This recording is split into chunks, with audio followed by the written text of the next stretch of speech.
Yes, ma'am. It's Bill, B-I-L-L, Myers, M-Y-E-R-S. I'm the Director of Emergency Services for Giles County. Perfect. So kind of walk me through what we know so far. Sure. Units were dispatched this morning at 11:06 to a call from a bystander that said they saw a plane go down on the rear of their property. The Sheriff's Office, Emergency Medical Services, Fire Rescue, Emergency Management were all dispatched. The first units to arrive on the scene arrived about 11:16.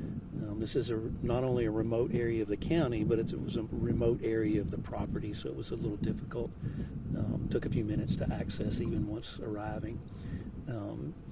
So the first arriving on the scene found what appeared to be an aircraft that had crashed into a hill on the back of the property. It appears to be a single-engine four-seater plane. There was fire involved in the woods around the plane.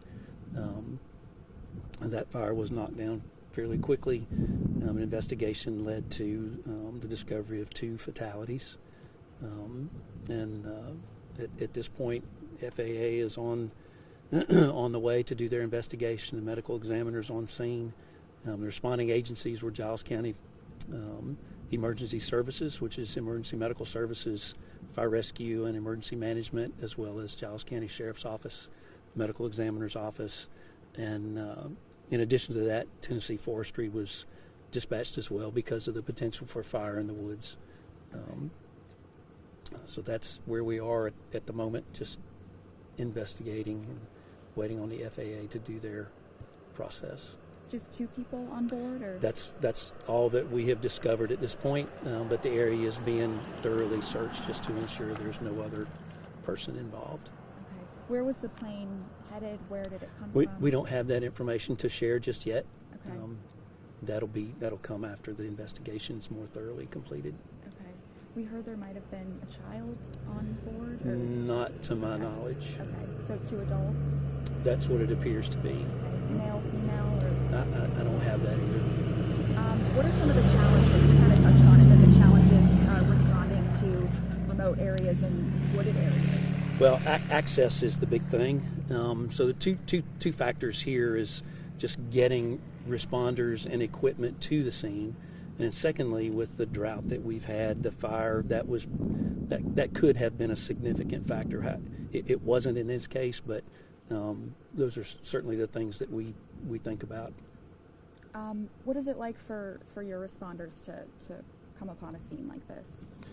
Well, so from a professional standpoint, EMS workers, sheriff's deputies, they're professionals. They do this on a daily basis. We don't have a lot of this type of activity here in Giles County, so it's difficult. From a fire rescue standpoint, all of our members are volunteers, so they have other professions that they that they work for their careers, and it may or may not ever be exposed to something like this. So, it can be a challenge. How long do you know that you guys will stay on scene, or? It's too difficult to tell at this point. It's going to depend on how the investigation goes, and but it'll be several hours, I'm sure. Okay. I'm trying to think. Do you by any chance know the N number of the plane? That number, I'm sure, has been identified, but it's not been released to us to release to the media. Okay. Do you know where the plane was coming from? There have been some guesses, but I haven't been told for sure exactly the departure site. And the 2 people that are deceased were on the plane. They were not. They weren't on the ground. It appears that way, yes, sir. That's it. Anything else to add that you can think of? I don't think so.